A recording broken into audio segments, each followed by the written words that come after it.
La classe dirigente, specie in politica, è quella che guarda avanti, che ti fa superare le situazioni difficili, che fa le scelte giuste per il Paese. Attualmente in Italia governano due forze politiche con caratteristiche e tradizioni diverse. Il dibattito è aperto e vedere che alla discussione partecipano anche ex presidenti del Consiglio e della Camera, economisti, ex ministri e banchieri, fa capire che ci si sta giocando il futuro. Ora in prima fila ci sono Lega e 5 Stelle. Si sta formando una nuova classe dirigente, bisogna dare il tempo anche di costruirsi e fermarsi, fatta di due forze, una che ha una lunga tradizione di governo, penso la Lega, anche di buon governo locale o regionale, poi se prendiamo d'accordo sulle cose però.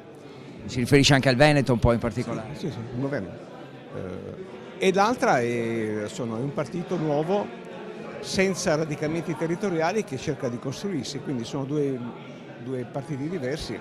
Io credo che bisogna dare il tempo alle classi dirigenti di costruirsi. Altra classe politica che sta cercando di ricostruire la sua classe dirigente è il Partito Democratico, impresa difficile dopo le batoste elettorali. Dopo la sconfitta al referendum, la sconfitta elettorale, cioè quelle sconfitte così sono pesanti e ogni organizzazione attraversa un momento, come dire, di sbandamento.